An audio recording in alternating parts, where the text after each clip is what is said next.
नमस्कार साथियों, मैं पंकज।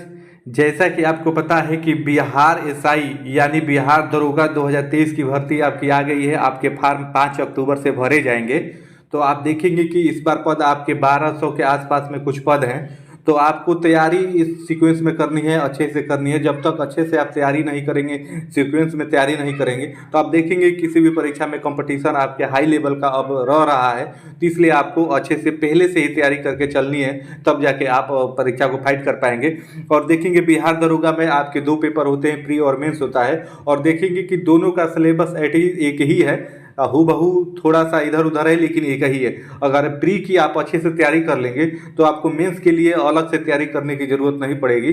तो आप पहले ही प्री की ही अच्छे से तैयारी करिए। और इसमें आप देखेंगे जो भी आपके इससे पहले प्रीवियस वर्षों में आपके पेपर हुए हैं एसआई के लिए, पुलिस के लिए, इन सभी पेपरों को आपको देखना होगा। अगर इन सभी पेपरों को अगर एक बार आप देख लेते हैं तो आपको मोटा मोटी ये पता चल जाएगा, ये एहसास हो जाएगा कि प्रश्न आपके कहाँ से बन रहे हैं, और उसी सीक्वेंस में आपको तैयारी करनी होगी। तब जाके आप देखेंगे एक सीट अपनी कर पाएंगे इस एसआई की वैकेंसी में।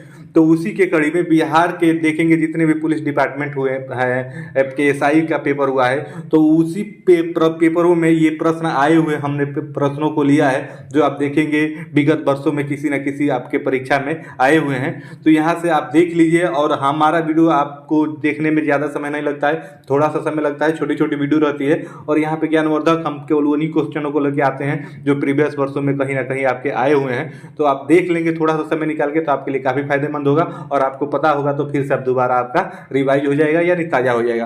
तो आइए वीडियो को बिना देर किए हुए प्रश्नों की शुरुआत करते हैं और देखते हैं। तो सबसे पहला प्रश्न देखेंगे, राष्ट्रीय कौशल विकास एजेंसी का गठन कब किया गया? आपको ये बताना है। जो विकास एजेंसी का गठन है, राष्ट्रीय विकास कौशल एजेंसी, उसका गठन कब किया गया आपको ये बताना है। तो आपके ऑप्शन है सितंबर 2008, जून 2011, आपके जून 2013, अगस्त आपके 2015।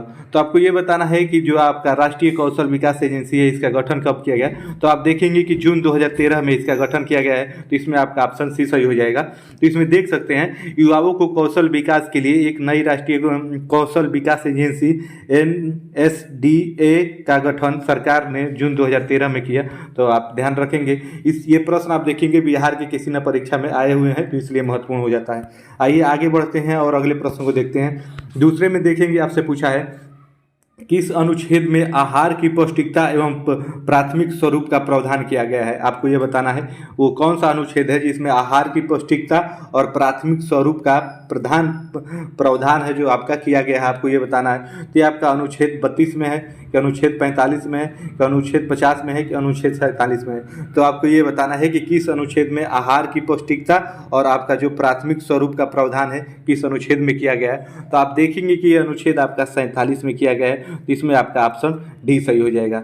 आप देखेंगे कि भारतीय संविधान की धारा 47 में यह प्रावधान है कि सरकार यह सुनिश्चित करेगी कि आहारों की पौष्टिकता में वृद्धि करने तथा सभी का जीवन स्तर ऊपर उठाने व प्राथमिक स्वास्थ्य में सुधार लाने जैसे काम प्राथमिक स्तर पर होंगे। तो आप ध्यान में रखेंगे, ये भी प्रश्न आप देखेंगे बिहार में किसी न किसी परीक्षा में आए हुए हैं। आइए आगे बढ़ते हैं और अगले प्रश्न को देखते हैं। अगले में देखेंगे, आपसे पूछा है भारत की जनसंख्या विश्व की कुल जनसंख्या का कितना प्रतिशत है। आपको ये बताना है जो भारत की जनसंख्या है विश्व की कुल जनसंख्या का कितना प्रतिशत है, आपको ये बताना है। तो 17.5%, 16.8%, 19.6%, 15.6%। तो आपको ये बताना है कि जो भारत की जनसंख्या है विश्व की कुल जनसंख्या का कितना प्रतिशत है। तो आप देखेंगे कि ये आपका 17.5% है पूरे विश्व की जनसंख्या का। तो भारत की जनसंख्या विश्व की कुल जनसंख्या का 17.50% है। आप इस बात को ध्यान रखेंगे। आइए आगे बढ़ते हैं और अगले प्रश्न को देखते हैं। अगले में देखेंगे, आपसे पूछा है भारत का क्षेत्रफल संपूर्ण विश्व के क्षेत्रफल का कितना प्रतिशत है। आपको यह बताना है जो भारत का क्षेत्रफल है संपूर्ण विश्व के क्षेत्रफल का कितना प्रतिशत है, आपको यहाँ बताना है। तो 4.3%, 2.4%, 8.2%, 0.8%। तो आपको ये बताना है कि जो भारत का क्षेत्रफल है संपूर्ण विश्व के क्षेत्रफल का कितना प्रतिशत है। तो आप देखेंगे कि ये आपका 2.4% है। आप इस बात को ध्यान में रखेंगे। आप देखेंगे विगत वर्षों में ये प्रश्न आपका आया हुआ है। भारत के पास संपूर्ण विश्व के क्षेत्रफल का 2.4% भूभाग ही आपका है। तो इस बात को आप ध्यान में रखेंगे, ये प्रश्न आपका आया हुआ है। आइए आगे बढ़ते हैं, अगले प्रश्न को देखते हैं। तो कृषि के समक्ष एक बड़ी समस्या क्या होती है, आपको ये बताना है कि जो कृषि है उसके समक्ष एक बड़ी समस्या क्या है।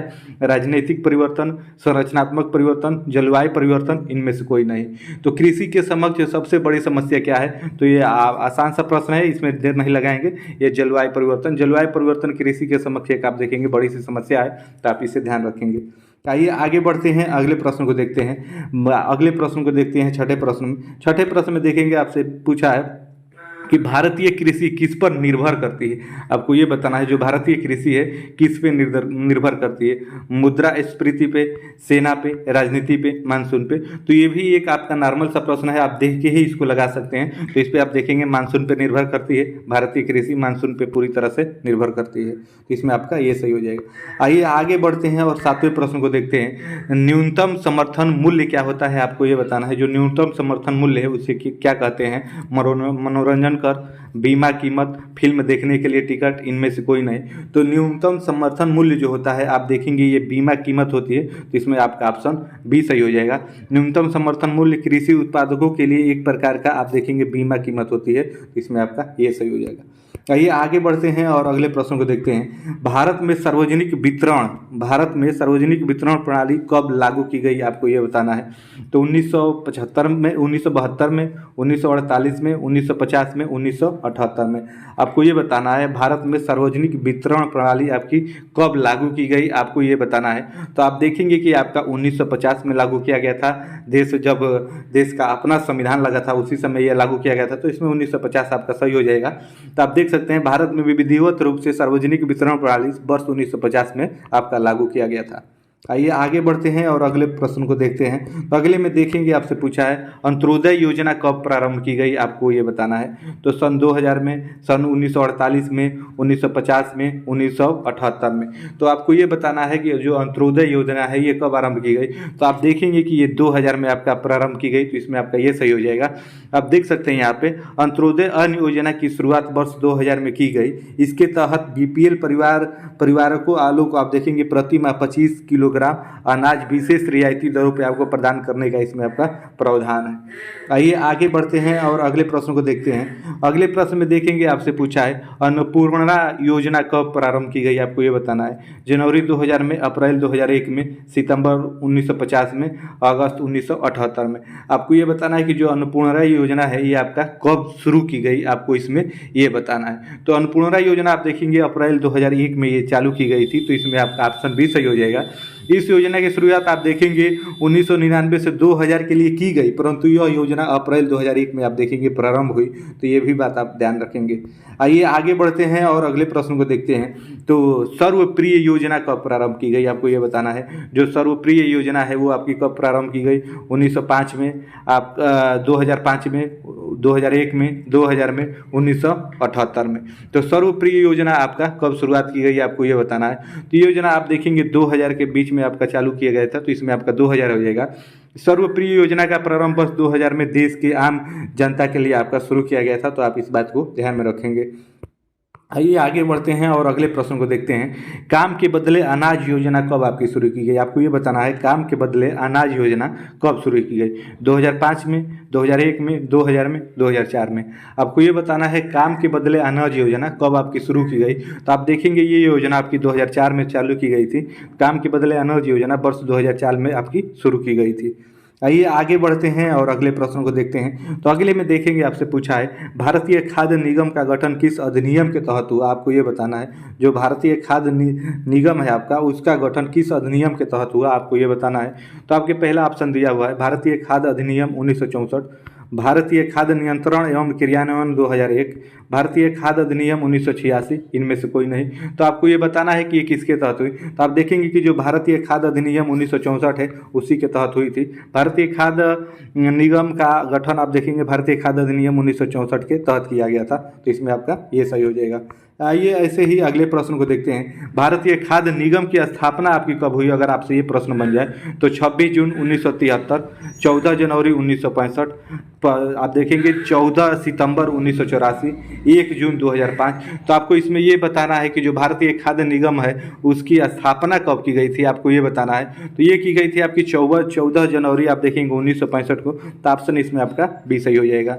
आप देखेंगे भारतीय खाद्य निगम की स्थापना 14 जनवरी 1965 को आपकी की गई थी। तो आइए आज इस वीडियो से जुड़े हुए अंतिम प्रश्नों को देख लेते हैं। लक्षित सार्वजनिक वितरण प्रणाली कब आपकी प्रारंभ की गई, आपको ये बताना है। जो लक्षित सार्वजनिक वितरण प्रणाली है आपका ये को प्रारंभ किया गया था अप्रैल 1999 में, जून 1973 में, जून 1997 में, इनमें से कोई नहीं। तो आपको ये बताना है कि आपका कब प्रारंभ किया गया था। तो आप देखेंगे कि जून 1997 में ये योजना आपकी चालू की गई थी। तो सार्वजनिक वितरण प्रणाली की कमियों को दूर करते हुए गरीबी रेखा के नीचे के परिवारों को अनाज की न्यूनतम मात्रा सुनिश्चित रूप से उपलब्ध कराने के लिए सरकार ने जून 1997 में लक्षित सार्वजनिक वितरण प्रणाली की आपकी शुरुआत की थी। तो आप देखेंगे कि ये रहे इस वीडियो के महत्वपूर्ण 15 प्रश्न। आप देखेंगे इसी प्रकार के प्रश्न आपकी परीक्षा में देखने को मिलेंगे। तो हमें ऐसे ही आपका ज़्यादा समय नहीं लगता है, 15 से 20 प्रश्नों के ही वीडियो लेके आते हैं। आप कहीं से भी तैयारी करिए रिवीजन के लिए, और यहाँ से आप टेस्ट के तौर पे इसको देखिए कि आप कितना कर पा रहे हैं, आपका कितना आ रहा है, और प्रश्न आप देखेंगे इसी लेवल के आपके आएंगे। तो कैसी लगी वीडियो कमेंट करके जरूर बताइएगा। फिर मिलेंगे अगले सेट में कुछ प्रश्नों को लेकर। तब तक के लिए आप सभी को जय हिंद।